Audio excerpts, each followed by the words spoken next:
राजस्थान के सभी पेंशनधारियों को मेरा नमस्कार। भाइयों बहनों, MS news Hindi YouTube channel पर आप सबका एक बार फिर से स्वागत है। आप सब कैसे हैं भाइयों बहनों? अगर आप या आपके परिवार में कोई भी पेंशन धारक है तो ये वीडियो बहुत खास होने वाला है, इसलिए वीडियो को एंड तक जरूर देखें।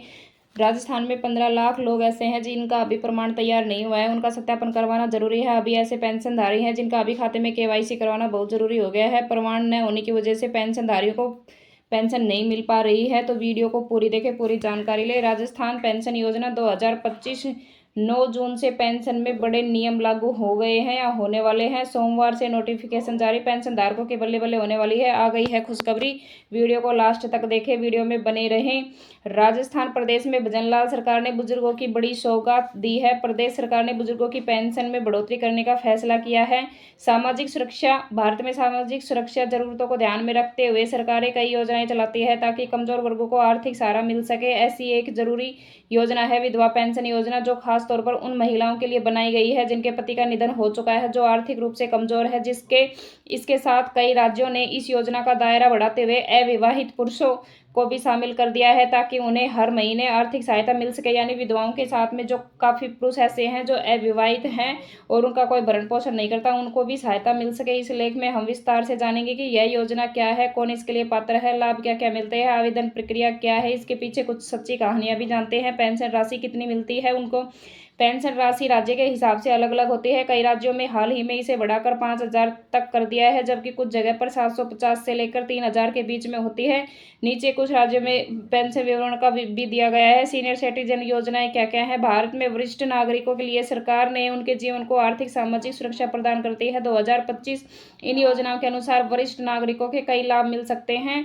इस लेख में हम ऐसे 7 प्रमुख योजनाओं का वर्णन करेंगे जो सीनियर सिटीजन के लिए विशेष रूप से महत्वपूर्ण, और जानेंगे कि इनका उपयोग कैसे किया जाता है। राज्य की सामाजिक कल्याण विभाग वेबसाइट पर जाए, नजदीकी जन सेवा केंद्र सीएससी पर जाकर जानकारी ले, योजना का आवेदन फार्म डाउनलोड करें, ऑनलाइन फॉर्म भरें, आवश्यक दस्तावेज तैयार करें। पति की मृत्यु के प्रमाण पत्र, विधवाओं के लिए आधार कार्ड, राशन कार्ड, आय प्रमाण पत्र क्या क्या है जान लेते हैं। बैंक पासबुक या खाते की कॉपी, आवेदन प्रमाण फार्म को सही सही भरकर जमा करें, आवेदक संख्या प्राप्त करें और समय समय पर आवेदन की स्थिति जांचते रहे। सत्यापन के बाद पेंशन राशि सीधे आपके बैंक खाते में ट्रांसफर की जाएगी। इस योजना का लाभ क्यों जरूरी है। बुजुर्ग और विधवाएं महिलाएं आत्मनिर्भर बनती हैं, उन्हें सम्मानजनक जीवन जीने का अवसर मिलता है। बिना सहारे वाले अविवाहित पुरुषों को भी आर्थिक राहत मिलती है। पेंशन सीधे बैंक खाते में आने से भ्रष्टाचार की गुंजाइश कम होती है। यह योजना सामाजिक सुरक्षा मजबूत कड़ी है, इससे गरीब वर्ग की सहायता होती है। आवेदक राजस्थान का मूल निवासी होना चाहिए, राजस्थान में रह रहा हो। महिला आवेदक की आयु 55 वर्ष या उससे अधिक नहीं होनी चाहिए। पति पत्नी की सभी स्रोतों से कुल वार्षिक आय 48,000 से कम होनी चाहिए। बीपीएल, अंत्योदय, आस्था कार्ड धारक परिवार, सहकारी, कथोरी, खैरवा जाति के लोगों को आय संबंधी शर्तों पर भी छूट दी गई है। पेंशन नियम के बदलाव क्यों होने चाहिए। भारत में पेंशन सिस्टम को आर्थिक, पारदर्शी, सुरक्षित बनाने के लिए नया नियम प्रस्तुत किया गया है। सरकार का उद्देश्य सभी पेंशनधारकों को उनके अधिकारों को फायदे का यही समय पर लाभ मिल सके। इन बदलाव के माध्यम से सरकार पेंशनधारकों को मिलकर सेवाएं प्रदान करता है या करने का प्रयास करी। यह बदलाव निम्नलिखित कारणों से बताया गया है। नया पेंशन नियम, यानी कि 2025 में नया पेंशन नियम क्या क्या है जान लेते हैं। पेंशन सिस्टम में बदलाव को लेकर भारत सरकार ने नया नियम लागू करने का निर्णय लिया है, जो 1 जून 2025 से प्रभावी होगा। इस नए पेंशन नियम अंतर्गत सभी पेंशनधारकों को अपनी जानकारी और दस्तावेजों को अपडेट करने के लिए समय सीमा निर्धारित की गई है ताकि उन्हें किसी प्रकार का नुकसान न हो। राजस्थान में पेंशन सत्यापन कैसे करवाए। ऐसे होगा सत्यापन।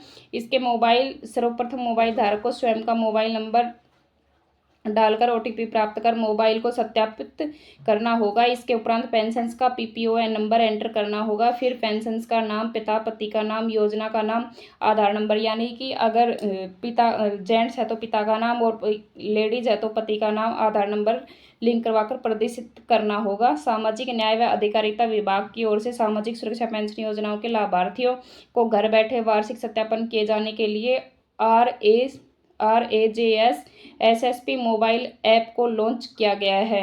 सामाजिक सुरक्षा पेंशन के लिए यह सुविधा प्रदान करने वाला राजस्थान भारत भर में पहला राज्य है जिसे जिले के 1.5 लाख से अधिक पेंशन को घर बैठे ही भौतिक सत्यापन की सुविधा मिल सकती है। यानी कि भारत का एक इकलौता राज्य है जो राजस्थान है, जो 1.5 लाख लोगों को घर बैठकर ही सत्यापन करवाया जाता है।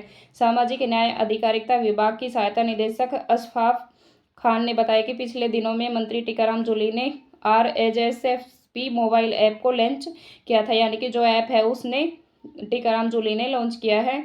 इस ऐप के माध्यम से किसी भी एंड्रॉयड फ़ोन से पेंशन्स की ओर से घर बैठे वार्षिक सत्यापन किया जा सकता है। इसके लिए पेंशन्स को कहीं जाने की आवश्यकता नहीं है। यह सुविधा बिल्कुल निःशुल्क है, इसका कोई शुल्क नहीं लगता।